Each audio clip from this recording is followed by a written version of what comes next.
Kita mulai, Ibu sekalian. Bismillahirrahmanirrahim. Assalamualaikum warahmatullahi wabarakatuh.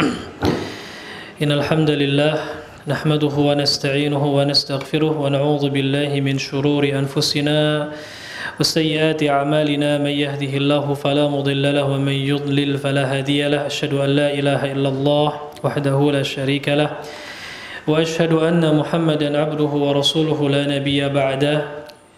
يا أيها الذين آمنوا اتقوا الله حق تقاته ولا تموتن إلا وأنتم مسلمون يا أيها الناس اتقوا ربكم الذي خلقكم من نفس واحدة وخلق منها زوجها وبث منهما رجالا كثيرا ونساء واتقوا الله الذي تساءلون به والأرحام إن الله كان عليكم رقيبا يا أيها الذين آمنوا اتقوا الله وقولوا قولا سديدا يصلح لكم أعمالكم ويغفر لكم ذنوبكم ومن يطع الله ورسوله فقد فاز فوزا عظيما أما بعد فإن أصدق الحديث كتاب الله وخير الهدي هدي محمد صلى الله عليه وسلم وشر الأمور محدثاتها وكل محدثة بدعة وكل بدعة ضلالة وكل ضلالة في النار.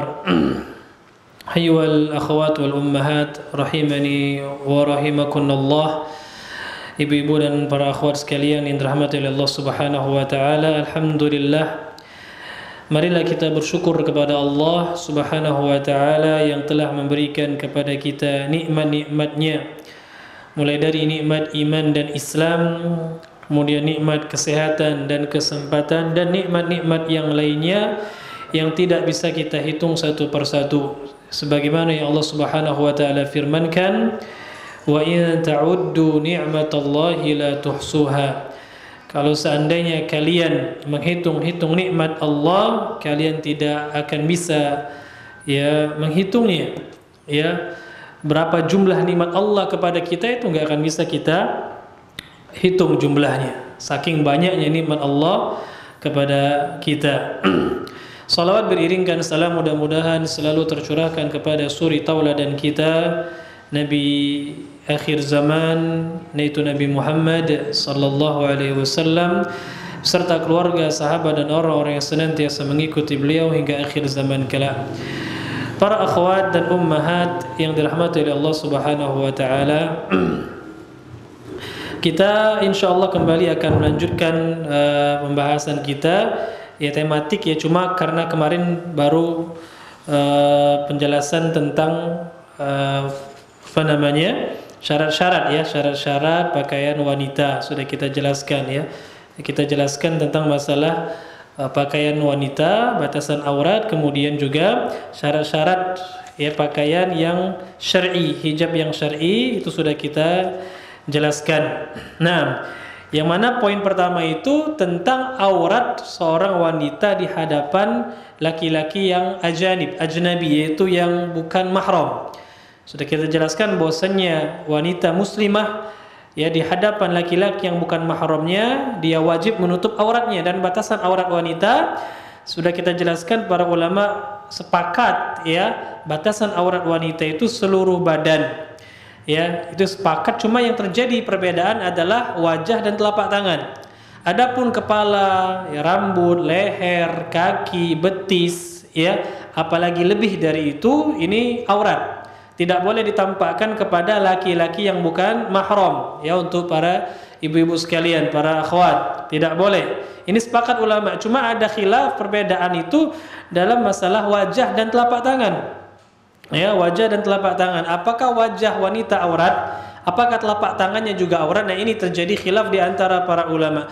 Mayoritas ulama berpendapat bukan aurat. Sebagian ulama yang lain berpendapat aurat. Yang sudah kita jelaskan pendapat yang lebih rajih insyaallah bahwasanya wajah dan telapak tangan wanita bukan aurat, tapi tetap sangat dianjurkan. Meskipun kita merajihkan bahwasanya wajah dan telapak tangannya bukan aurat, tapi tetap kita dianjurkan para wanita muslimah untuk menutup wajahnya dan telapak tangannya. Dianjurkan. Jadi pakai cadar, pakai khimar penutup wajah, khimar yang menutup wajahnya. Nah, itu sangat dianjurkan, afdal. jelas itu sangat afdal. Begitu pula menutup telapak tangan dengan sarung tangan, itu juga salah satu hal yang dianjurkan ya bagi para wanita. Tapi tidak wajib ya, tapi tidak wajib. Yang wajib itu adalah yang lainnya, anggota tubuh yang lainnya. Nah, wallahu a'lam bishawab. Sudah kita sebutkan syarat-syarat pakaian wanita yang syar'i, hijab wanita yang syar'i. Ada 8 syarat ya, ibu-ibu sekalian. Itu nanti dilihat lagi. Ya, bahwasanya syarat-syaratnya itu yang pertama tentunya harus menutupi seluruh anggota tubuh. Ya, kemudian yang kedua kita jelaskan pakaian itu tidak berupa perhiasan. Ya, karena tujuan wanita memakai pakaian hijab itu menutupi perhiasannya. Kalau seandainya pakaiannya itu berupa perhiasan, jadi makna hijab itu hilang. Ya, nah kemudian di antara syaratnya yang ketiga adalah harus tidak boleh terawang ya, tidak boleh terawang ya, tipis nggak boleh, tidak boleh tipis atau menerawang seperti itu. Kemudian yang keempat harus lebar ya, tidak boleh sempit, lebar dan tidak boleh sempit, karena kalau sempit bisa membentuk anggota tubuh ya, yang nanti tetap akan mendatangkan fitnah. Kemudian syarat berikutnya juga kita jelaskan, tidak boleh diberikan pewangi ya, parfum ya, minyak wangi dan seterusnya, itu tidak diperbolehkan. Syaratnya lagi juga di antara syaratnya adalah tidak boleh menyerupai pakaian laki-laki ya. Kemudian tidak boleh menyerupai pakaian wanita-wanita kafir, dan yang terakhir adalah tidak boleh memakai pakaian syuhrah ya, pakaian syuhrah yang tujuannya mencari ketenaran, nyeleneh ya, macam-macam, misalnya warna-warna yang terlalu mencolok menimbulkan kesan bahwasanya orang ini ingin mencari tenar, itu tidak diperbolehkan. Wallahu a'lam bishawab. Nah, penjelasan yang lalu itu para akhwat dan ummahat sekalian itu mengenai batasan wanita, aurat wanita atau pakaian wanita di hadapan laki-laki yang bukan mahramnya. Ya. Nah, masih ada poin-poin berikutnya yang akan kita jelaskan, karena wanita ini tidak selalu dia berhadapan dengan orang yang bukan mahram. Nah, maka kita masuk ke poin berikutnya. Yang kedua adalah pakaian wanita di hadapan mahramnya, laki-laki yang mahramnya. Ya, poin yang berikutnya adalah pakaian wanita di hadapan laki-laki yang mahram bagi dia. Ya, bagaimana? Apakah sama harus menutup seluruh badannya seperti di hadapan laki-laki yang bukan mahram, atau ada perbedaan? Nah, ini akan kita jelaskan insyaallah. Tapi sebelum kita menjelaskan tentang batasan pakaian wanita di hadapan mahram, perlu kita ketahui dulu ibu-ibu sekalian tentang mahram itu siapa sih? Nah, mahram bagi seorang wanita itu siapa? Ini harus kita ketahui. Ya, siapa itu mahram bagi seorang wanita?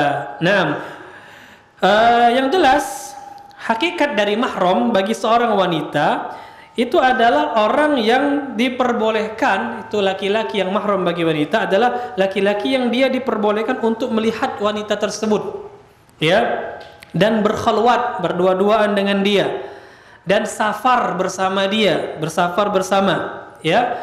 Nah, itu siapa? Hakikatnya adalah seluruh orang yang itu menjadi mahram tadi. Jadi mahram tadi dia boleh melihat wanita ya, boleh berdua-duaan dan juga boleh bersafar, berpergian bersama. Siapa laki-laki itu yang mahram bagi wanita itu? Hakikatnya adalah setiap laki-laki yang haram ya menikah dengan wanita itu.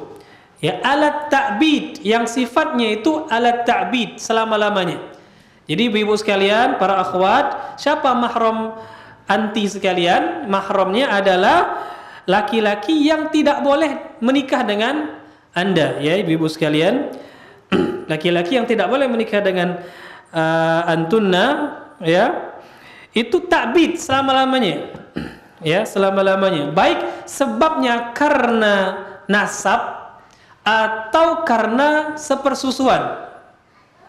Saya ulangi. Jadi mahram bagi wanita adalah laki-laki yang tidak boleh menikah dengan dia, yang haram menikah dengan dia selama-lamanya.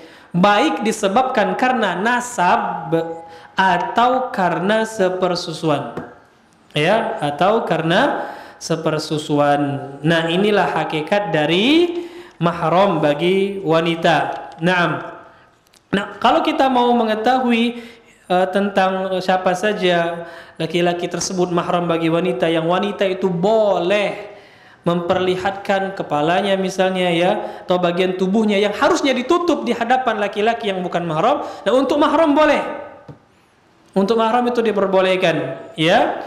Siapa itu bisa dibaca firman Allah dalam surat An-Nur ayat 31. Ya, bisa dibaca dalam surat An-Nur ayat 31 tentang siapa saja yang diperbolehkan, ya.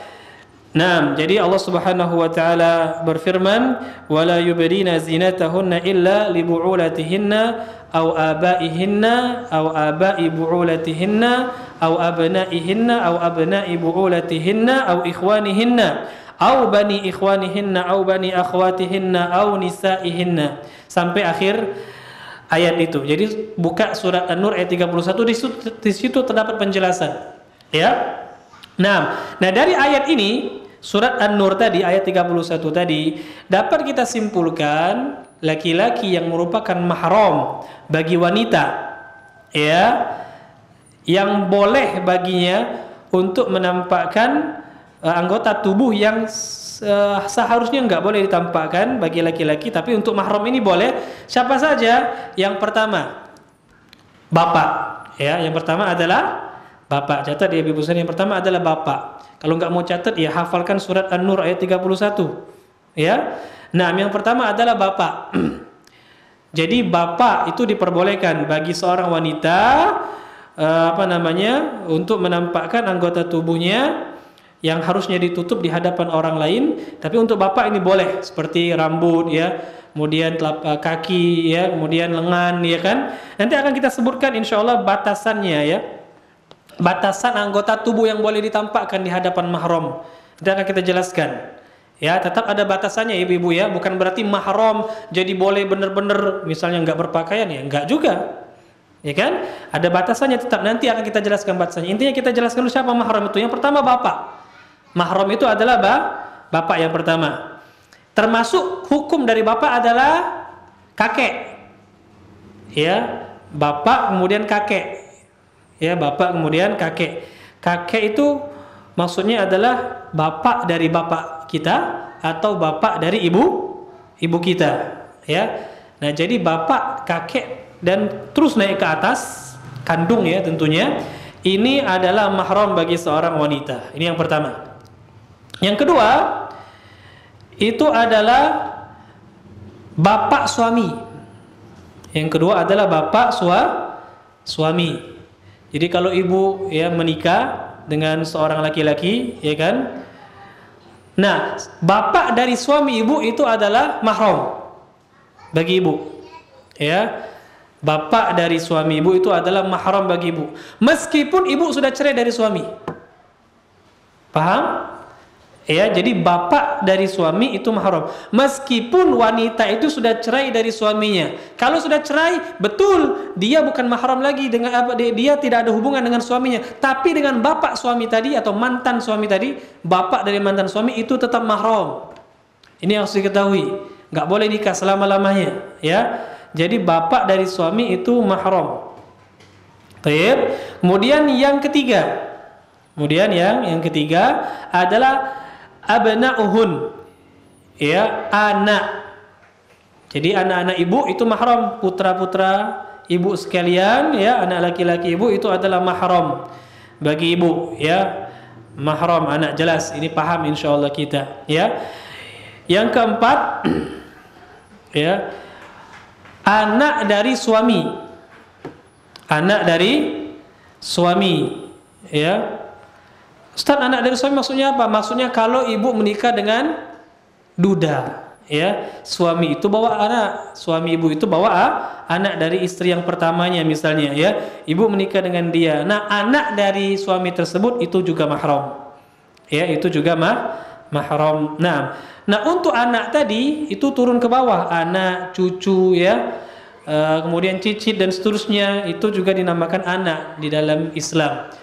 Nah, turun ke bawah itu anak. Nah, itu juga mahram. Itu juga mahram.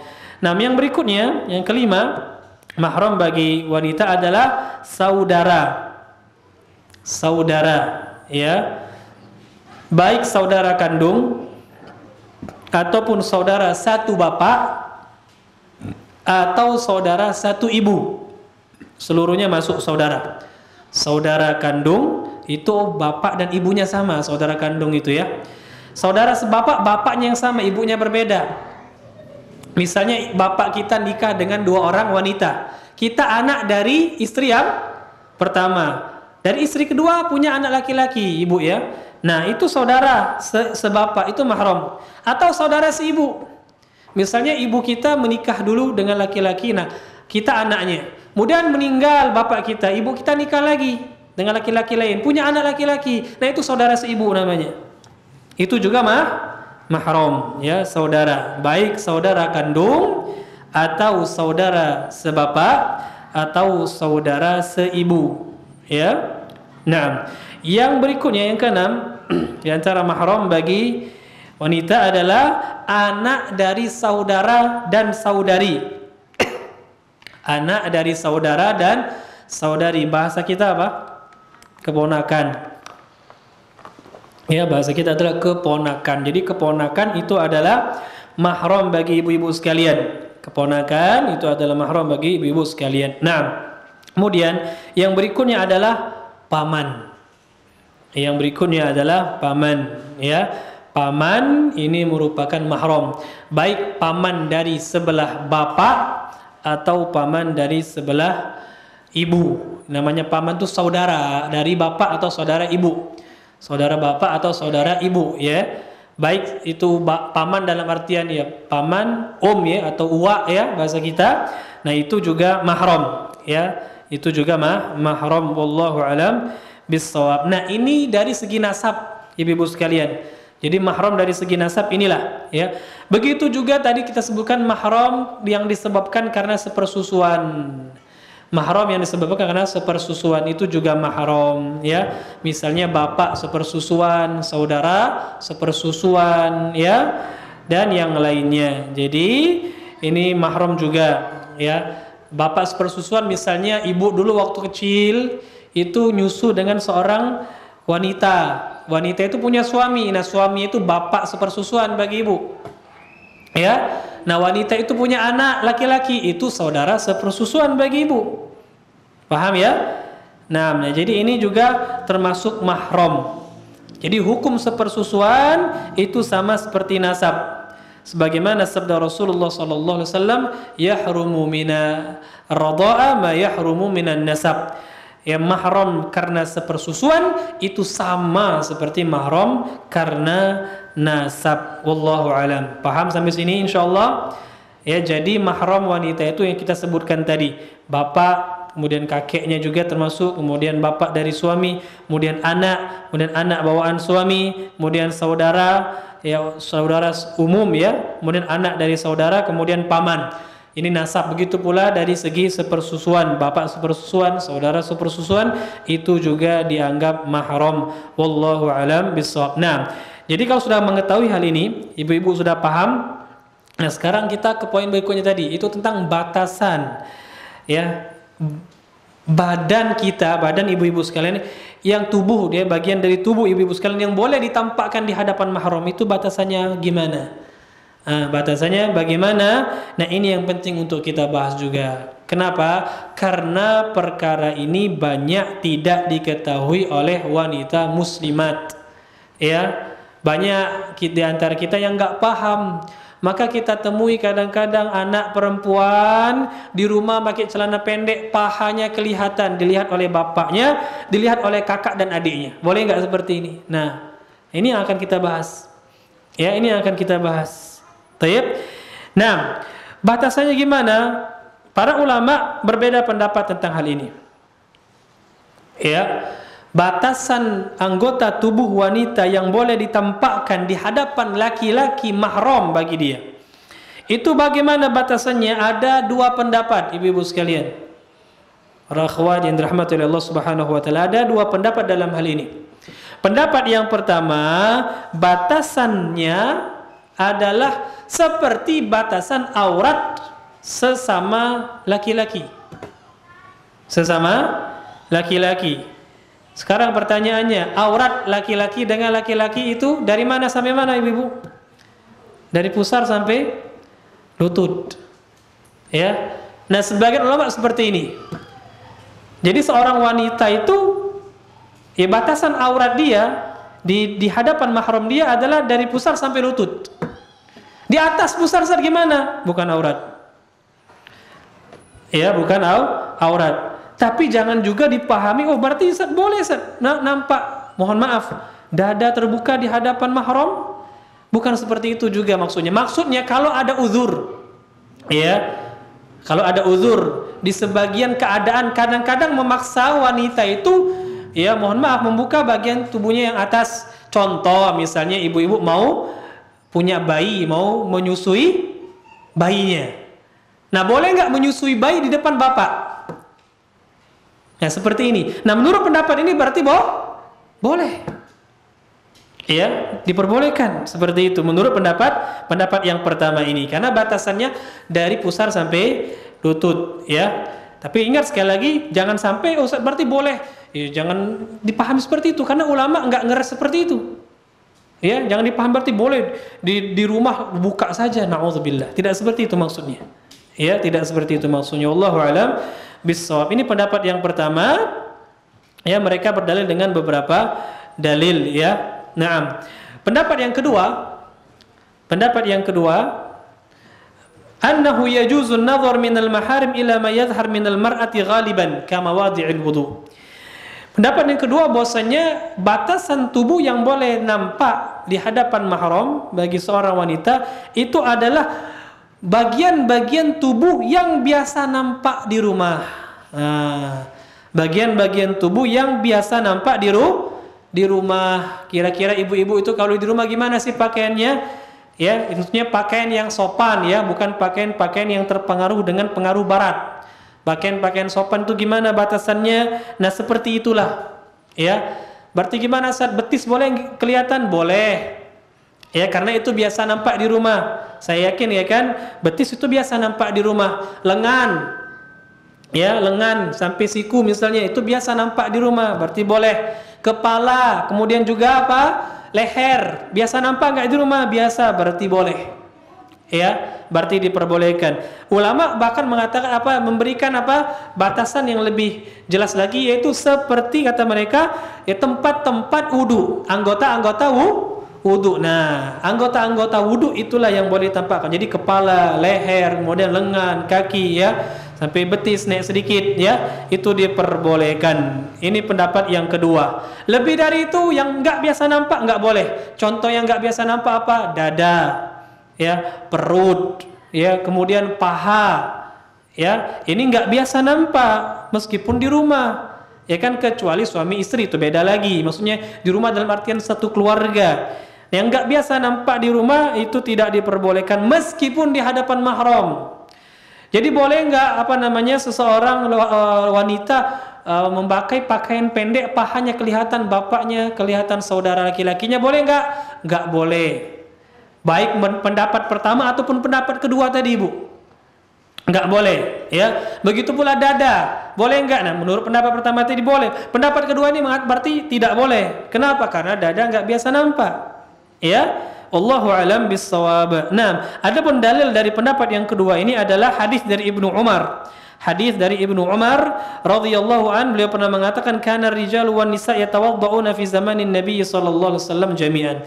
Dahulu kata Ibnu Umar, laki-laki dan perempuan yang merupakan mahram itu mereka biasanya wudu bersama. Kata Ibnu Umar, dulu laki-laki dan wanita yang mahram biasanya mereka wudu bersama. Artinya buka kepala, ya, buka kaki seperti itu dan lengan. Anggota wudu kita paham, ya. Nah, ini dalilnya. Adapun lebih dari itu maka tidak ada dalil. Boleh membuka batasan tubuh seorang wanita lebih dari itu. Lebih dari itu. Wallahu a'lam bishawab. Kalau saya pribadi lebih menguatkan pendapat yang kedua, ibu-ibu sekalian. Ya. Jadi pendapat yang lebih kuat insyaallah pendapat yang kedua. Batasan aurat seorang wanita di hadapan mahram itu yang boleh ditampakkan, badan yang boleh ditampakkan itu adalah yang biasa nampak saja. Ini yang harus diperhatikan. Jadi yang boleh itu adalah ya sekedar kaki sampai betis boleh, ya sampai lutut lah kita katakan, ya naik ke lutut nggak boleh. Untuk bagian atasnya sampai ke leher ya, turun dari leher dada itu nggak boleh. Ya, nah untuk lengan insya Allah itu diperbolehkan. Allahu alam bissawab. Naam, ini batasannya insya Allah, dan ini pendapat yang lebih selamat ya. Dan ini pendapat yang lebih selamat. Jadi ini mohon untuk diperhatikan bagi para akhwat dan ummahat untuk benar-benar menjaga ini ya. Karena ini zaman fitnah. Betapa banyak kita dapati ya, ada berita-berita kita lihat ya, isinya apa, seorang bapak memperkosa anak kandungnya. Ya. Begitu pula saudara dengan saudari atau anak kepada ibunya. Na'udzubillah. Ini zaman fitnah, zaman akhir zaman, macam-macam ya. Perbuatan manusia, na'udzubillah, benar-benar sudah di luar dari batas kemanusiaan. Ya, kenapa? Nah, itu juga dikarenakan banyaknya orang yang jahil dengan hukum syar'i. Banyaknya orang yang jahil dengan hukum syar'i, enggak paham, ya. Jadi seorang anak wanita misalnya di rumah pakaian minim-minim. Pakai baju you can see ya. Nampak keleknya, misalnya keteknya, ketiaknya, nampak pahanya di hadapan bapaknya. Bapaknya manusia biasa, hati-hati. Ya, kalau sudah ada setan mempengaruhi dia, terjadi hal-hal yang tidak diinginkan. Maka tetap diperhatikan batasannya. Untuk ibu-ibu yang punya anak laki-laki, punya anak perempuan, ya di hadapan bapaknya tetap disuruh untuk berpakaian yang sopan. Nutup mulai dari dada sampai ke lutut, ditutup. Jangan pakai celana-celana pendek meskipun di rumah. Ya. Pakai pakaian yang celana yang panjang yang menutupi lututnya. Ya, atau misalnya pakai pakaian daster seperti itu yang agak lebar meskipun di rumah. Sekali lagi, ya. Ini perlu diperhatikan bagi ibu-ibu sekalian, ya semuanya. Wallahu alam bissawab. Nah, jadi ini batasan yang insya Allah lebih kuat. Ada beberapa catatan di sini.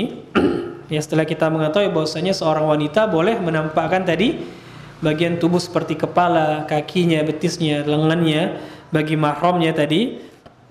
Ya, ada beberapa catatan yang harus kita ketahui. Yang pertama, bolehnya seorang laki-laki melihat wanita yang mahram bagi dia. Ya, tadi melihat kepala, rambutnya seperti itu. Bolehnya ini disyaratkan, Pak, ibu-ibu sekalian, bersyarat. Syaratnya apa? Syaratnya bukan karena hawa nafsu. Bukan karena hawa nafsu atau syahwat. Kalau seandainya ada seorang saudara melihat kepada saudarinya dengan nafsu dan syahwat, maka hukumnya haram. Sepakat ulama, tidak ada khilaf. Iya, sepakat ulama, tidak ada khilaf. Seorang bapak melihat betis anaknya, melihat wajah rambut anaknya yang terurai, ya, ada syahwat dan nafsu di situ, haram. Baik, begitu pula paman, begitu pula anak kepada ibunya. Ya, jadi sekali lagi diperbolehkan tadi itu disyaratkan. Ya, tidak ada syahwat dan hawa nafsu. Tapi kalau maki syahwat dan hawa nafsu, maka hukumnya haram berdasarkan kesepakatan para ulama. Nah, catatan yang kedua, ya, catatan yang kedua adalah sebagian ulama membedakan antara satu mahram dengan mahram yang lainnya. Tadi kita sebutkan mahram itu ada berapa yang nasab, ibu-ibu? 7 ya. Sebagian ulama membedakan. Kalau di hadapan bapak, bolehlah si wanita tadi menampakkan rambut kepalanya, kemudian betisnya dan lengannya. Tapi kalau mahram yang agak jauh, contoh mahram yang agak jauh siapa? Anak dari bawaan suami. Nah, tadi sudah kita jelaskan anak bawaan suami itu mahram. Tapi kan jauh ya, hubungannya agak jauh. Sebagian orang mengatakan kalau yang agak jauh seperti ini, wanita tetap pakaiannya harus lebih tertutup. Ya, harus lebih tertutup lagi. Kenapa? Khawatirnya akan menimbulkan fitnah. Karena tentunya beda Pak ya, ibu-ibu sekalian ya, beda ya tentunya bapak ya bagaimana dengan anaknya dan anak suami dengan ibu tirinya ya beda tentunya. Ya bahkan di sebagian kisah itu ada ibu tiri yang malah dia main dengan maksudnya selingkuh dengan anak dari suaminya. Na'udzubillah ada. Ya ditambah kalau seandainya wanita itu masih muda ya, wanita itu masih muda nikah dengan orang tua laki-laki tua ini punya anak masih muda juga. Nah, na'udzubillah. Ya, maka mahram akan tapi terkala terjadi hal-hal yang seperti tadi bisa menimbulkan fitnah yang besar. Jadi sebagai ulama membedakan dari satu mahram ke mahram yang lainnya tergantung kedekatan mahram tersebut. Ya, makin dekat seperti bapak dan anak, maka itu insya Allah lebih ringan. Tapi kalau mahramnya sudah jauh seperti anak bawaan suami atau bapak dari suami, maka itu hendaklah si wanita tadi lebih menjaga dirinya. Jangan sampai dia bermudah-mudahan. Ya, ini mungkin bisa dijadikan perhatian. Ini catatan yang juga penting. Wallahu a'lam bishawab. Nah. Kemudian catatan yang berikutnya kata para ulama, yanbaghi lil mar'a an la tuzhir zinataha li mahramiha alladhi tahsul min jihatihi syubha aw raibah. Yaitu selayaknya seorang wanita itu tidak menampakkan anggota tubuhnya tadi di hadapan mahramnya yang masih diragukan kemahramannya. Masih ragu. Misal, ya dia ingat dia pernah waktu kecil pernah nyusu dengan seorang ibu, ya. Nah, ibu ini punya anak laki-laki.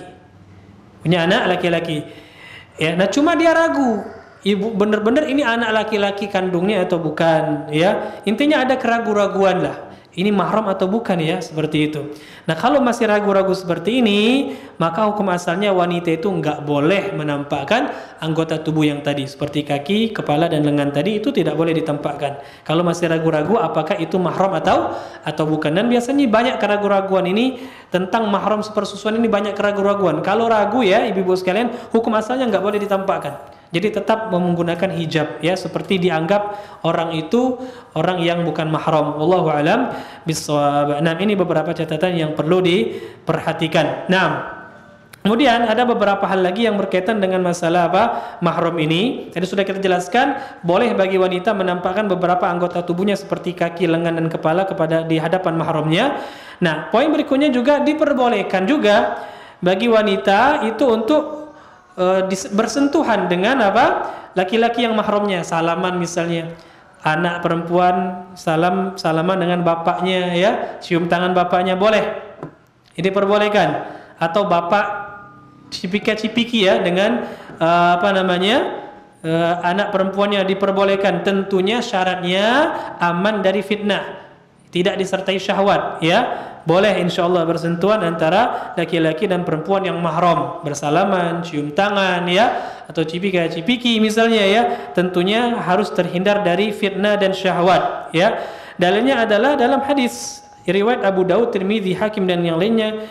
Hadis ini hadis yang sahih dari Aisyah radhiyallahu taala anha, beliau pernah mengatakan, "Kanat idza dakhalat alaihi ay Fatimah qama ilaiha an-nabiyyu sallallahu alaihi wasallam." Dahulu Fatimah itu adalah putri Rasul sallallahu alaihi wasallam. Dahulu Fatimah kalau beliau menjumpai Rasul masuk ke rumah Rasulullah sallallahu alaihi wasallam, maka Rasul itu biasanya berdiri menyambut Fatimah. Ya, kemudian dipegang tangan Fatimah, kemudian Rasulullah mencium Fatimah. Ya, cium bapak kepada seorang putrinya diperbolehkan ya. Biasanya Rasul itu mencium Fatimah ya, kemudian disuruh untuk duduk. Naam. Begitu pula kalau Rasulullah yang masuk ke rumah Fatimah. Kalau Rasulullah yang masuk ke rumah Fatimah, biasanya Fatimah langsung menyambut kemudian mencium bapaknya itu Rasul sallallahu alaihi wasallam. Jadi boleh. Ya, tentunya ini maksud cium kasih sayang antara seorang bapak dengan putrinya. Sekali lagi harus terhindar dari fitnah. Ya, kalau tidak aman dari fitnah maka dihindari, takut terjadi hal-hal yang tidak diinginkan, ya. Nah, wallahu alam bishawab. Jadi boleh saat jabat tangan, cium tangan ya, cium kasih sayang itu diperbolehkan antara seorang wanita dengan laki-laki yang mahramnya. Nah, begitu pula berarti diperbolehkan bagi seorang wanita untuk boncengan di belakang laki-laki yang mahramnya, boleh. Ya, boncengan dengan bapaknya, dengan saudaranya, dengan anak laki-lakinya ya, dengan bapak dari suaminya diperbolehkan. Sekali lagi harus aman dari fitnah ya, diperbolehkan insyaallah. Allahu alam bissawab ya. Boleh itu adalah mahram ibu-ibu ya. Adapun bukan mahram enggak boleh. Ustaz, boleh enggak kami boncengan dengan tukang ojek? Ya enggak boleh. Ya, ini sebagian kita lihat masih ada akhwat-akhwat yang bercadar boncengan dengan tukang ojek. Ya, enggak boleh. Tidak diperbolehkan. Ya, Ustaz, kami berusaha untuk menghindari Ustaz. Berusaha, kalau ojeknya ngerem ngejut cak mana bu? Serut, nah laju lantak maju ke depan. Ya kan? Masih nempel juga dia. Ya, nanti menimbulkan fitnah seperti ini. Apalagi tukang ojeknya masih muda, akhwatnya janda pula. La haula wala quwata illa billah. Ya, hati-hati, dihindari ini seperti ini ya. Jadi nggak boleh seorang wanita itu naik tukang ojek ya. Begitu pula para laki-laki, nggak halal hasil dari ojek kalau penumpangnya wanita. Tidak halal. Ini banyak pertanyaan, Ustaz, boleh nggak Ustaz tukang ojek kita narik penumpangnya itu wanita? Nggak boleh, haram ya. Hasilnya itu haram, tidak diperbolehkan. Karena sesuatu yang yang apa namanya dihasilkan dari jalan yang haram, maka hasilnya juga haram. Ya, bagi laki-laki perempuan untuk apa berkontak seperti itu sangat dekat ya. Boncengan tidak diperbolehkan. Kalau mahram, kalau tukang ojeknya misalnya kakaknya sendiri ya nggak masalah, terserah. Ya, diperbolehkan. Tapi kalau laki-laki lain maka tidak boleh. Ini mohon diperhatikan. Untuk suami juga mohon diperhatikan. Hendaklah memiliki rasa cemburu. Ya, jangan gara-gara saking sibuknya nggak sempat nyemput istri-istri naik ojek. Ini juga harus diperbaiki. Laki-laki yang seperti ini laki-laki yang tidak bertanggung jawab. Ya, yang di antara laki-laki memiliki sifat dayuth. Ingat, dayuth itu ancamannya enggak masuk surga. Laki-laki dayuth itu laki-laki yang tidak punya sifat cemburu istrinya berbuat kemaksiatan. Di antara bentuk kemaksiatan adalah istrinya berboncengan dengan laki-laki lain. Nauzubillah. Tuh ibu-ibu tolong dinasihati kalau melihat akhwat kita ya, saudari kita, wanita mukminah ya, yang boncengan dengan tukang ojek yang bukan mahramnya, untuk diperhatikan, dinasihati, jangan didiamkan ya. Mendiamkan hal ini termasuk perkara yang mungkar. Rasulullah sallallahu alaihi wasallam pernah bersabda, "Man ra'a minkum munkaran falyughayyirhu bi yadihi, fa illam yastati' fa bi lisanihi, fa illam yastati' fa bi qalbihi, wa dzalika adhaful iman." Apabila salah seorang dari kalian melihat kemungkaran, maka hendaklah dia ingkari pertama dengan tangan kalau bisa. Kalau enggak bisa maka dengan lisan. Ya. Mungkin kita enggak bisa dengan tangan, Pak ya, ibu-ibu ya. Ya, kita enggak mungkin nabok akhwat itu ya kan? Nggak mungkin kita pukul dia ya, dipukul balik. Nah, jadi gimana? Dengan lisan, nasihati dengan cara yang baik-baik, dengan cara yang baik-baik. Nah, kata Rasulullah, kalau tidak bisa dengan lisan maka dengan hati, dan itu adalah selemah-lemah keimanan. Wallahu a'lam bishawab. Nah, ini beberapa perkara tentang masalah wanita dengan mahramnya. Selanjutnya, poin berikutnya adalah pakaian seorang wanita di hadapan wanita lain. Nah, jadi kita simpulkan dulu. Yang pertama itu batasan pakaian wanita di hadapan laki-laki yang bukan mahram. Sudah kita jelaskan ya. Yang kedua, batasan wanita di hadapan laki-laki yang mahram. Sudah kita jelaskan, baru saja selesai. Yang ketiga adalah pakaian seorang wanita, batasan pakaian seorang wanita di hadapan wanita lainnya. Ya, di hadapan wanita lainnya. Batasannya bagaimana?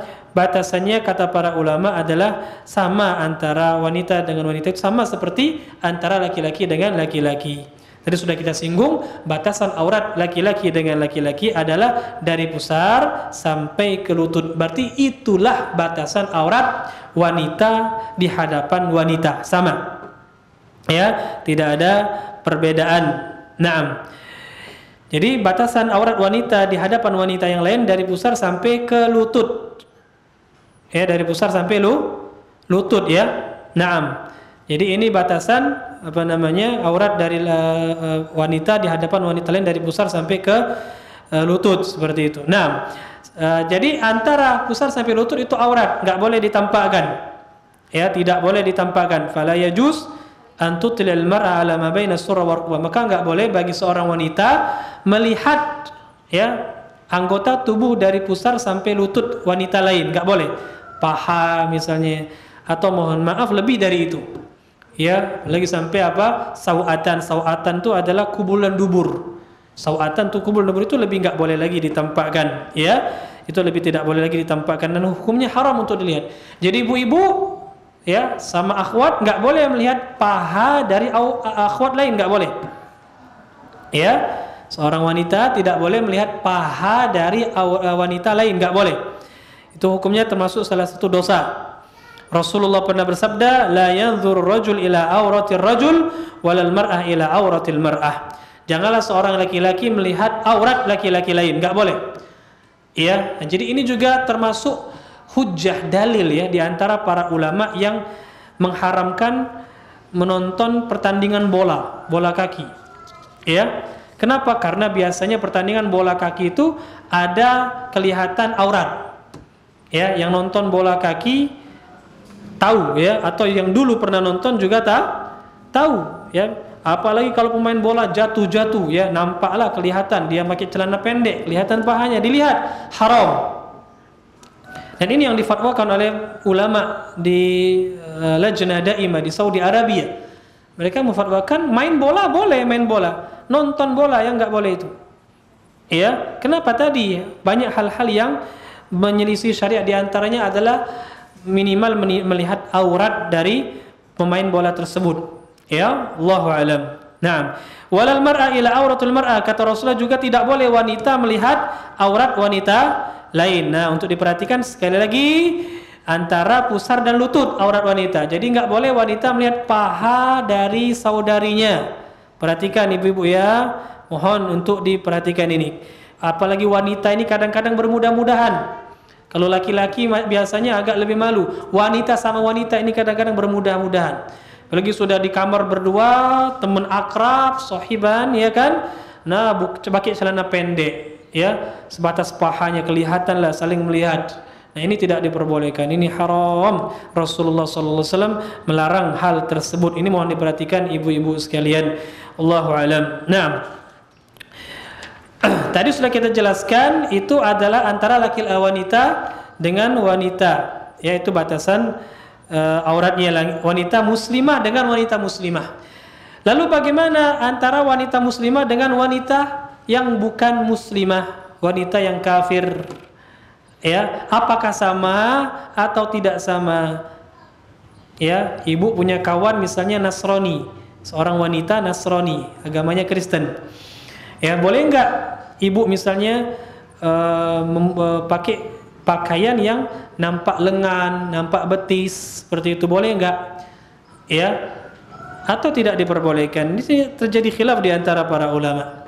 Sini terjadi khilaf di antara para ulama. Kenapa? Karena berbeda tafsiran mereka tentang firman Allah tadi surat An-Nur ayat 31 tadi. Karena Allah Subhanahu wa taala di sana dalam ayat tersebut membawakan au nisaihinna. Boleh bagi wanita menampakkan perhiasannya, yaitu tadi kepala, betis dan lengannya tadi di hadapan para wanita. Nah, wanita di sini apakah seluruh wanita atau wanita muslimah saja? Nah, di sini ulama tafsir berbeda pendapat. Sebagian mengatakan maksud dari wanita di sini adalah wanita muslimah saja. Ya, wanita muslimah saja. Wanita muslimah saja. Jadi ibu boleh buka betis, boleh buka kepala dan lengan itu di hadapan wanita muslimah saja. Adapun wanita yang kafir enggak boleh. Wanita kafir enggak boleh. Jadi gimana pakaian di hadapan wanita kafir, Ustaz? Pakaiannya sama seperti di hadapan laki-laki yang bukan mahram, ditutup kecuali wajah dan telapak tangan. Paham? Nah, ini sebagian ulama berpendapat seperti ini. Wallahu alam bis-shawab. Nah, untuk lebih berhati-hati, kalau saya pribadi tidak bisa merojikan pendapat ini, ya. Untuk yang jelas untuk lebih berhati-hati, kalau di hadapan wanita yang kafir, maka lebih baik pakai saja hijabnya, ya. Jangan ditampakkan betisnya, kepala dan lengannya, ya. Apalagi dikhawatirkan namanya wanita kafir itu, Ibu, itu kan mereka enggak punya iman, ya. Kalau dia beriman kan muslimah namanya, ya, mukminah. Ini perempuan kafir itu enggak ada iman, enggak ada takwa dia. Dikhawatirkan kalau ibu-ibu nanti buka betis, buka rambut kepala, buka lengan, khawatirnya kata para ulama dia menceritakan keadaan ibu itu di hadapan suaminya. Balik dia ke rumah, oh Pak, saya punya kawan itu, ibu-ibu yang bercadar itu, ya. Ya, tetangga kita yang bercadar itu, mulus betisnya, nah lantah. Ya, akhirnya apa? Suaminya yang nggak tahu jadi kebayang-bayang. Ya kan? Dan ini kenyataan. Ya, sebagian seperti itu, wanita-wanita yang tidak memiliki keimanan, dia ceritakan apa fisik temannya tadi di suaminya, di hadapan suaminya. Ini nggak boleh, maka tidak diperbolehkan. Ya, adapun wanita mukminah, meskipun ada juga sebagian yang seperti ini, tapi itu biasanya cenderung lebih sedikit. Ya, wallahu a'lam bishawab. Jadi ini yang jelas, untuk lebih berhati-hati, kalau bisa jangan ditampakkan. Ya, kalau bisa jangan ditampakkan, tetap pakai pakaian yang hijab tadi. Wallahu a'lam bishawab. Naam. Kemudian poin berikutnya yaitu pakaian wanita ya di hadapan orang-orang yang tidak memiliki hajat kepada wanita. Nah, ini poin keempat ya. Tadi di hadapan wanita sama wanita. Poin yang berikutnya adalah batasan pakaian wanita di hadapan orang-orang yang tidak memiliki syahwat kepada wanita. Contoh orang yang nggak punya syahwat, misalnya ya apa ya, orang-orang yang misalnya sudah sangat tua. Ya, kakek-kakek usia 98 tahun. Ya, misalnya ya, benar-benar udah nggak ada hajat lagi dia untuk menikah seperti itu untuk kepada wanita, ya. Atau misalnya laki-laki yang ke wanita-wanitaan. Laki-laki yang ke wanita-wanitaan, maksudnya apa? Banci. Ya. Mukhannats. Ya, kata para ulama, mukhannats itu orang ya laki-laki tapi dia itu ya kewanita-wanitaan. Dia nggak punya hajat kepada perempuan seperti itu, ya. Ya, atau karena ada penyakit, misalnya penyakit yang memang dia itu nggak punya hajat kepada wanita, membuat dia nggak punya nafsu lagi kepada wanita. Nah, yang seperti ini bagaimana batasannya? Para ulama mengatakan batasan wanita di hadapan laki-laki yang seperti ini yang nggak punya hajat lagi kepada wanita itu sama seperti batasan dia di hadapan mahram. Ya, karena berdasarkan firman Allah tadi dalam surat An-Nur ayat 31 tadi, ya silakan dibaca surat An-Nur ayat 31. Allah berfirman, "Awit tabi'ina ghairi ulil irbati minar rijal." Ya, atau untuk laki-laki yang mereka itu nggak punya hajat lagi bagi laki-laki, ya, bagi laki-laki. Nah, perempuan, wanita, laki-laki yang tidak punya hajat kepada wanita, ya, karena sudah sangat tua atau ada penyakit yang dia nggak nafsu lagi dengan wanita, atau karena laki-laki yang tadi ya memiliki mukhannats tadi, sifat kewanita-wanitaan tadi. Wallahu a'lam bishawab. Tapi jelasnya harus benar-benar dipastikan, ya. Takutnya nanti pura-pura jadi banci dia. Ya, ada laki-laki yang pura-pura saja terkena penyakit padahal dia masih ada hawa nafsu, ya, hajat kepada wanita. Ini tidak diperbolehkan, ya. Nah, yang jelas ini untuk berhati-hati, meskipun memang diperbolehkan oleh Allah Subhanahu wa taala, tapi untuk merealisasikannya apakah benar-benar orang ini tidak punya hajat kepada wanita atau tidak. Nah, ini yang harus kita teliti baik-baik, ya. Wallahu a'lam bishawab. Nah, poin berikutnya adalah batasan pakaian wanita di hadapan anak-anak. Nah, anak-anak itu juga sama seperti batasan wanita di hadapan mahram. Jadi batasan pakaian wanita di hadapan anak kecil itu sama seperti wanita di hadapan mahramnya. Ya, Allah berfirman masih dalam surat yang sama An-Nur ayat 31, "Awitiflil ladzina lam yadhharu ala auratin nisa." Atau anak kecil yang belum paham dengan aurat wanita. Ya, anak-anak umuran 4 tahun, 5 tahun, 6 tahun itu belum paham biasanya. Ya, belum paham dengan aurat wanita yang masih kecil, benar-benar kecil. Nah, yang seperti ini insyaallah nggak apa-apa ibu-ibu, ya.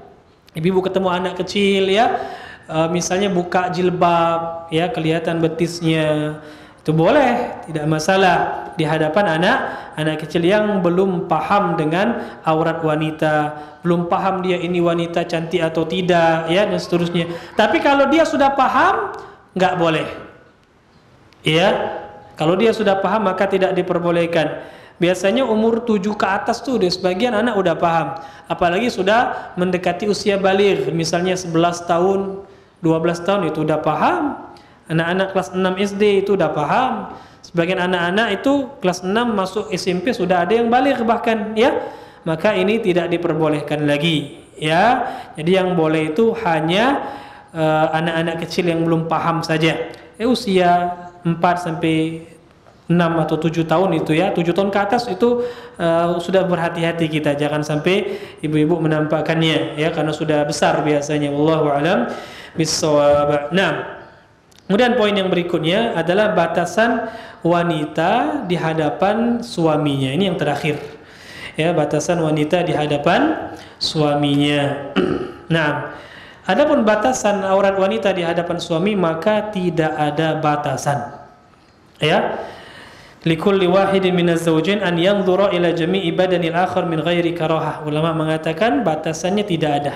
Jadi boleh bagi masing-masing pasangan suami dan istri untuk melihat seluruh tubuh pasangannya. Boleh. Ya, tanpa ada karahah, tidak ada makruhnya sama sekali. Boleh.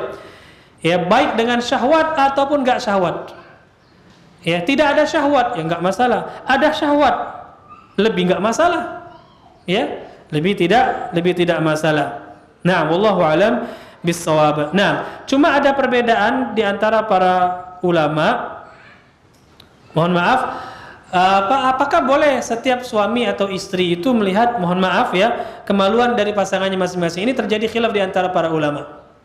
Ya, sebagian ulama melarang, memakruhkan, ya. Sebagian ulama memakruhkan. Ya, mereka berdalil dengan beberapa hadis. Bahwasanya enggak boleh seorang suami melihat kemaluan istrinya, dan begitu pula sebaliknya. Ada beberapa hadis, akan tetapi hadis-hadis yang mereka gunakan itu tidak sahih. Ya, hadis-hadis yang melarang seorang laki-laki melihat kemaluan istrinya dan sebaliknya itu hadisnya tidak sahih. Ya, maka wallahu alam tidak ada dalil yang melarang. Ya, dan dalam kaidah dikatakan sesuatu yang boleh disentuh maka lebih boleh lagi untuk dilihat. Disentuh saja boleh, apalagi dilihat. Ini kaidahnya ibu-ibu sekalian. Ya, jadi kalau sesuatu itu boleh disentuh maka dia lebih boleh lagi untuk dilihat. Ya, jadi wallahu alam, pendapat yang benar itu tidak ada batasan aurat antara laki-laki dengan perempuan, ya, tidak ada batasan. Bahkan dalam hadis ini kan hadis Aisyah, yaitu beliau mengatakan beliau pernah mandi, ya, mandi bareng dengan Rasulullah SAW. Ya, ini membuktikan bahwasanya berarti ya Rasulullah itu dengan Aisyah mandi bareng. Yang namanya mandi itu ya paham kita ibu-ibu sekalian, ya kan? Artinya melihat, tidak ada batasan di situ. Ya, ini salah satu sunnah dalam rumah tangga, ya, salah satu sunnah dalam rumah tangga, yaitu mandi bareng, ya. Ibu-ibu silakan dilakukan, nanti balik sama suaminya, ya, diamalkan. Nah, Ustaz udah tua, Ustaz, ya enggak masalah lah, Bu, ya, merasa lebih mudah lagi nanti, ya. Nah, yaitu diantara kiat-kiat, ya, agar bagaimana keharmonisan rumah tangga tetap terjadi. Rasulullah itu luar biasa, ya. Kalau kita mau belajar fikih rumah tangga, ya baca sirah, biografi Rasul, sejarah Rasulullah kepada istri-istri beliau, ya. Begitu pula istri beliau kepada Rasul sallallahu alaihi wasallam. Naam. Jadi wallahu alam tidak ada batasan aurat antara suami dan istri, ya, tidak ada batasan auratnya. Boleh bagi setiap pasangan melihat kepada yang lainnya. Wallahu alam bissawab. Nah, poin yang berikutnya tentang masalah aurat dan yang berkaitan dengannya itu tentang masalah hukum melihat, ya. Melihat maksudnya antara laki-laki dengan perempuan. Sudah menjadi hal yang maklum, ibu-ibu sekalian, hal yang sangat kita ketahui bersama bahwasanya tidak diperbolehkan bagi laki-laki untuk melihat wanita yang bukan mahramnya. Enggak halal, ya. Laki-laki melihat wanita yang bukan mahramnya tidak halal. Allah Subhanahu wa taala berfirman dalam surat An-Nur ayat ke-30, "Qul lil mu'minin yaghuddu min absarihim wa yahfazu furujahum dzalika azka lahum innallaha khabirum bima yasnaun." Allah mengatakan, katakan wahai Nabi Muhammad kepada orang-orang beriman agar mereka menundukkan pandangan mereka dan menjaga kemaluan mereka, karena itu lebih bersih untuk mereka. Sesungguhnya Allah Maha mengetahui apa yang mereka kerjakan. Dari sini Allah suruh kita laki-laki untuk menundukkan pandangan. Jadi laki-laki itu nggak boleh melihat wanita, ya. Gimana kalau wanitanya sudah memakai hijab syar'i? Kalau menimbulkan fitnah tetap nggak boleh. Ya, bahkan sebagian keadaan, ya, kadang-kadang wanita yang berhijab syar'i itu lebih mendatangkan fitnah. Ya, itu lebih mendatangkan fitnah. Ya. Kenapa? Karena ada syubhat di situ. Syubhatnya kan sudah pakai pakaian syar'i, akhirnya dipelototin. Ya, ini nggak boleh untuk laki-laki. Ya, tidak diperbolehkan. Karena ini fitnah dan ini syubhat, ya, harus dihindari. Meskipun wanita tersebut sudah memakai pakaian yang syar'i, apalagi tidak memakai pakaian syar'i, tentunya lebih tidak diperbolehkan lagi. Wallahu alam. Nah, ini hukumnya asalnya. Akan tetapi ada beberapa keadaan, ya, ada beberapa keadaan seorang laki-laki boleh melihat aurat dari wanita yang bukan mahramnya, ya, atau melihat kepada wanita yang bukan mahramnya dalam beberapa keadaan. Nah, ini penting juga. Ada beberapa keadaan yang diperbolehkan bagi laki-laki melihat wanita yang bukan mahramnya. Yang pertama adalah ketika khitbah. Apa khitbah itu, ibu-ibu? Ketika khitbah mau nikah, nazar, ketika nazar, ya, ketika mau proses menuju pernikahan itu kan ada nazar dulu. Hukumnya boleh, nazar ini hukumnya boleh, bisa jadi disunnahkan, ya, bisa jadi disunnahkan bagi laki-laki untuk melihat wanita yang ingin dia nikahi, boleh.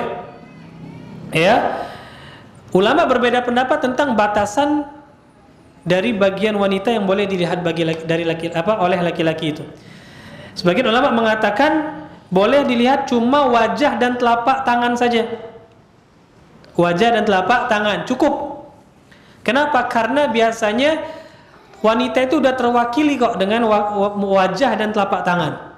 Kalau wajahnya sudah masuk, insya Allah yang lain ikut saja seperti itu. Nah, sebagian ulama mengatakan ini. Sebagian ulama yang lain mengatakan batasannya adalah sama seperti apa batasan aurat wanita di hadapan mahramnya. Jadi boleh bagi laki-laki yang ingin nazar untuk melihat rambut wanita itu misalnya, kemudian kakinya misalnya, ya, kakinya boleh seperti itu dilihat. Nah, ini pendapat yang kedua. Pendapat yang ketiga apa? Boleh melihat lebih dari itu lagi. Ya, ini pendapat sebagian ulama. Nah, wallahu alam bis-shawab. Pendapat yang lebih kuat insyaallah, kalau saya pribadi merujukan pendapat yang kedua. Ya, pendapat yang kedua. Bolehnya itu bukan hanya wajah dan telapak tangan saja, ya. Untuk lebih lagi boleh misalnya rambutnya, tapi sekali lagi kalau seandainya nazarnya itu resmi dalam artian sudah janjian dulu, hendaklah itu harus dengan izin si wanita tentunya, ya. Kalau wanitanya enggak ngizini, ya jangan dipaksa. Nanti ada laki-laki mau nazar, ya, coba buka rambutmu, enggak mau, ditarik jilbabnya misalnya, ya jangan, ya. Inilah perbuatan yang tidak baik. Wallahu a'lam bis-shawab. Nah, ini yang pertama. Jadi khitbah ketika mau melakukan nazar, ya. Nah, yang kedua diperbolehkan juga kalau tujuannya untuk mengobati, bagi seorang dokter, ya, dokter mau mengobati seorang wanita, pasien wanita, tidak ada dokter lain. Hukum asalnya ibu-ibu sekalian, kalau ibu-ibu mau berobat itu hukum asalnya harus dan wajib, ya, sekali lagi wajib memeriksakan penyakitnya kepada dokter wanita, ya, wajib. Apalagi sifatnya yang lebih apa namanya, jauh dari itu seperti melahirkan, ya, itu wajib ibu-ibu harus dengan bidan atau dokter wanita, wajib, ya, kecuali dalam keadaan yang darurat. Gimana? Nggak ada dokter wanita, Ustadz. Ya. Atau ada dokter wanita tapi nggak bisa melakukan pengobatan itu. Ya, cuma yang laki-laki yang bisa. Nah, ini darurat. Gimana lagi? Tapi kalau masih ada dokter wanita, lagi di Prabu Muli ini ya, ada dokter laki-laki, dokter kandungan laki-laki, ada ya dokter wanita, lebih banyak jumlahnya dokter wanita. Ya, maka nggak boleh ibu-ibu memeriksakan kandungannya ya kepada dokter laki-laki, haram. Nah, tidak diperbolehkan. Allahu a'lam. Nah, tapi dalam keadaan darurat seperti tadi, maka boleh. Nah, ketika sudah diperbolehkan, berarti boleh juga bagi dokter laki-laki tadi untuk melihat. Ya, misalnya seorang wanita sakitnya di perut, ya. Nah, ini dokternya laki-laki, dia mau lihat, boleh, diperbolehkan, ya, karena ini hajat yang mendesak. Kalau nggak diobati, misalnya bisa celaka si pasien tadi, ya, diperbolehkan. Nah, tapi dengan beberapa syarat. Diperbolehkannya dengan beberapa syarat. Syarat yang pertama, dokternya tadi memang dokter yang terpercaya, bukan dokter yang jelek akhlaknya. Kalau dokternya jelek, ibu-ibu ya, bisa-bisa nanti pasiennya dicabuli, ya kan? Nah, jadi dokternya harus cari dokter yang baik-baik, bisa terpercaya. Yang kedua, syaratnya tidak boleh berkholwat, berdua-duaan. Jadi si wanita tadi harus ada pendamping dari mahramnya, harus ada yang mendampingi. Ya. Yang ketiga syaratnya, dokter tadi tidak boleh melebihi batasan pengobatan. Misal sakitnya di perut, jangan buka sampai ke bawah lagi. Sakitnya di paha, jangan dinaik-naikkan. Ya, dan seterusnya. Ya, atau di lutut misalnya dibuka sampai seluruh celananya, na'udzubillah. Ya, tidak boleh. Jadi sesuai batasan yang sakitnya di mana, ya itu saja. Itu saja, ya. Nah, jadi ini beberapa syaratnya, ya, beberapa syarat diperbolehkan bagi dokter tadi untuk melihat, ya, untuk melihat wanita yang bukan mahramnya. Allah alam. Ini keadaan yang kedua. Keadaan yang ketiga, kapan laki-laki boleh melihat wanita? Itu kata para ulama, ketika di ruang persidangan. Ya, misalnya wanita itu datang sebagai saksi. Datang sebagai saksi. Nah, hakim mau melihat wajahnya, katanya, buka wajah ibu. Ya. Itu boleh, diperbolehkan.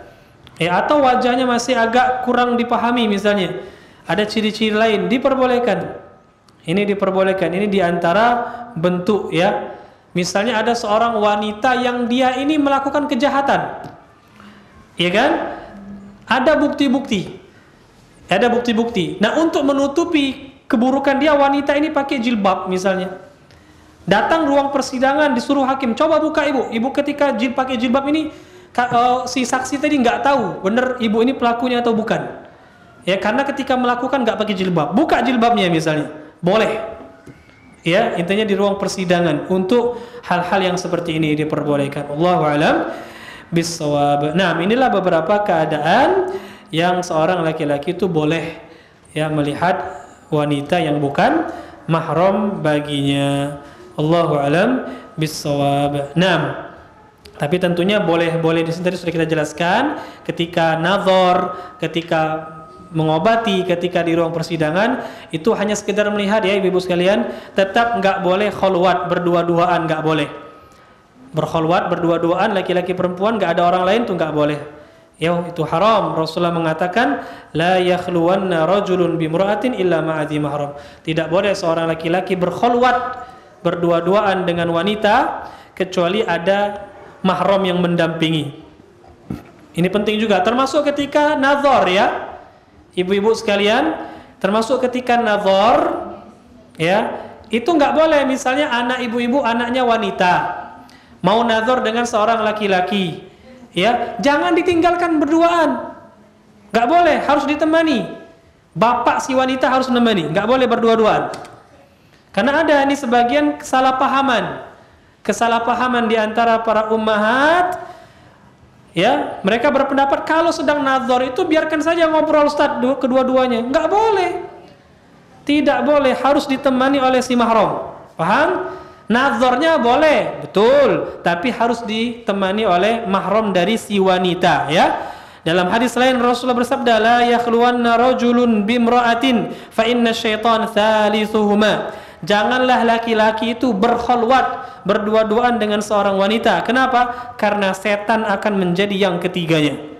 Ya. Jadi tidak diperbolehkan berdua-duaan. Wallahu alam bis-shawab. Nah, jadi ini hukum laki-laki melihat wanita enggak boleh kecuali dalam beberapa keadaan tadi. Nah, sekarang pertanyaan sebaliknya, wanita melihat laki-laki boleh atau tidak? Nah, seorang wanita melihat laki-laki. Kalau yang dilihat itu adalah batasan dari pusar sampai ke lutut, enggak boleh. Jelas enggak boleh. Ya. Nah, tapi kalau yang dilihat cuma wajahnya, boleh enggak saat akhwat melihat wajah seorang ikhwan? Ya, melihat tangannya, lihat jempol kakinya misalnya. Ya, boleh atau tidak? Para ulama mengatakan diperbolehkan kalau aman dari fitnah. Ya, kalau ada fitnah menimbulkan syahwat, maka ini haram, sepakat ulama. Ya, sepakat haram. Nah, tapi kalau seandainya tidak menimbulkan fitnah, ya, maka diperbolehkan kalau ada hajat. Kalau ada hajat diperbolehkan, ya. Dalilnya apa? Dalilnya adalah ketika seorang sahabiat yang bernama Fatimah bintu Qais itu sudah ditalak 3 oleh suaminya. Seorang wanita namanya Fatimah bintu Qais ditalak 3 oleh suaminya. Rasulullah SAW memerintahkan Fatimah ini untuk menghabiskan masa iddahnya di rumah sahabat Ibnu Ummi Maktum. Kok gitu Ustaz? Karena Ibnu Ummi Maktum ini adalah seorang sahabat yang buta. Iya kan? Jadi nggak akan melihat Fatimah ini kalaupun Fatimah tinggal di rumahnya. Ya. Nah, tapi kan Fatimah ini masih bisa melihat. Masih bisa melihat. Iya, betul, masih bisa melihat. Tapi inilah dalil kata para ulama, berarti wanita itu boleh melihat laki-laki. Sekali lagi, kalau ada hajat dan tidak menimbulkan fitnah. Kalau menimbulkan fitnah, maka terlarang. Wallahu a'lam bishawab. Ini juga dalil berarti kalau ada pertanyaan, Ustaz, boleh nggak ibu-ibu Ustaz nonton video Ustaz di Roja TV, ya, atau di video-video yang lain Ustaz, kita ibu-ibu lihat video Ustaznya, boleh nggak? Boleh kalau ada hajat. Ya, misalnya pelajarannya pelajaran tajwid atau pelajaran yang lain yang membutuhkan melihat seperti itu, maka boleh. Sekali lagi apa? Kalau aman fitnah. Kalau tidak aman fitnah, akhirnya nonton Ustadz terus, ya, suaminya ditinggalkan, ya, suaminya manggil, nanti Pak ini lagi nonton Ustadz ini, Ustadz siapa misalnya, ya, Ustadz apa, Ustadz Syafid misalnya, ya, Ustadz siapa lagi, ya, lihat jenggotnya itu bagus kayaknya saja, ya, goyang-goyang lebat lagi. Nah, ini menimbulkan fitnah, nggak boleh. Kalau sampai menimbulkan fitnah tidak diperbolehkan. Ini ada beberapa kejadian seperti ini, ya, suami-suami yang ngeluh istrinya apa, mengagumi seorang ustadz berlebihan, nonton sehingga menimbulkan fitnah, rusak hati wanita itu. Na'udzubillah, nggak boleh ibu, ya.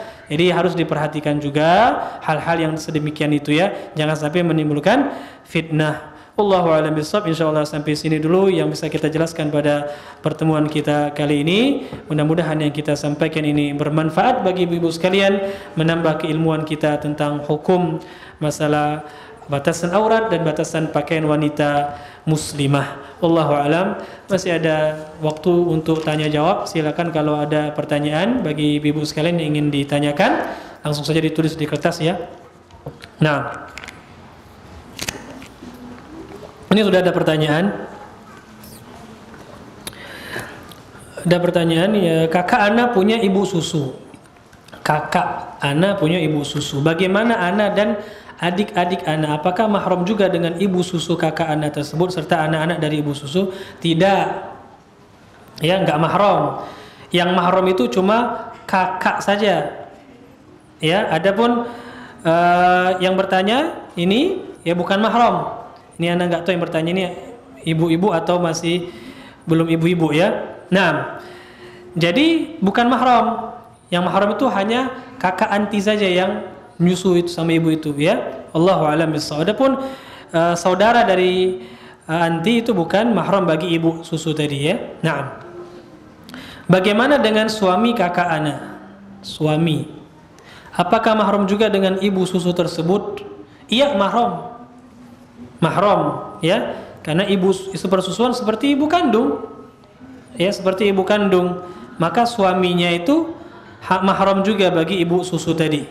Ya, mahram. Nah, wallahu alam bissawab. Masalah sepersusuan ini masalah penting juga untuk dipelajari ya, karena banyak orang-orang yang belum paham masalah sepersusuan ini. Ya, wallahu alam bissawab. Baik. Masih ada pertanyaan ibu-ibu sekalian? Silakan kalau ada.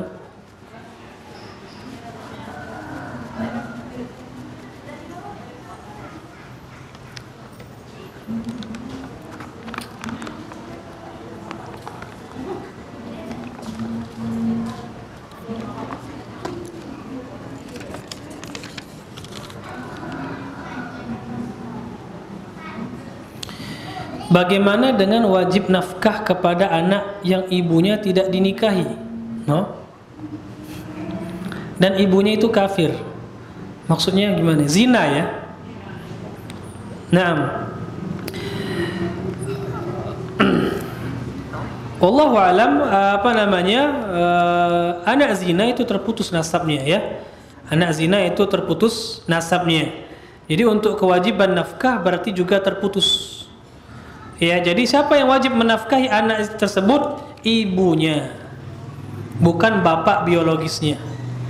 Ya, jadi yang wajib menafkahi anak tersebut adalah ibunya, bukan bapak biologisnya. Karena anak hasil zina itu benar-benar putus hubungan antara dia dengan bapak biologisnya, kecuali satu, ibu-ibu.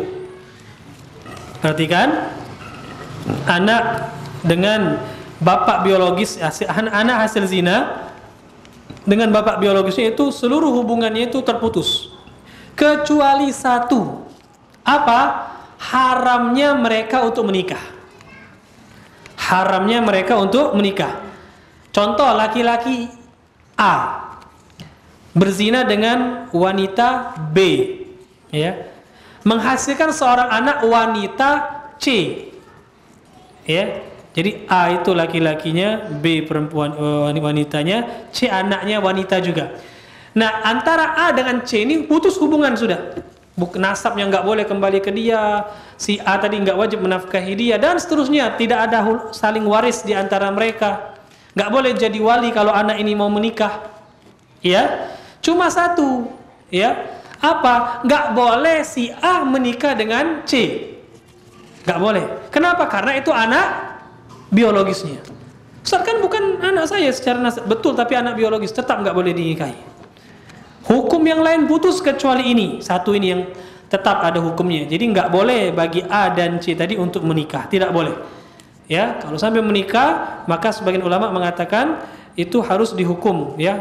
Dan sebagian ulama mengatakan hukumnya hukum mati. Ya, hukumannya hukum mati. Allahu a'lam bissawab. Nah, karena berarti dia mengawini apa? Anak biologisnya. Itu enggak boleh, ya. Salah satu dosa yang besar. Allahu a'lam bissawab. Nah, masih ada pertanyaan? Tidak ada? Kalau tidak ada, kita cukupkan sampai di sini. Ibu sekalian, mudah-mudahan yang saya sampaikan ini bermanfaat. Lebih dan kurangnya saya mohon maaf, kepada Allah saya mohon ampun. Kita tutup dengan baca doa kafaratul majlis. Subhanakallahumma wa bihamdika asyhadu an la ilaha illa anta astaghfiruka wa atubu ilaik. Assalamualaikum warahmatullahi wabarakatuh.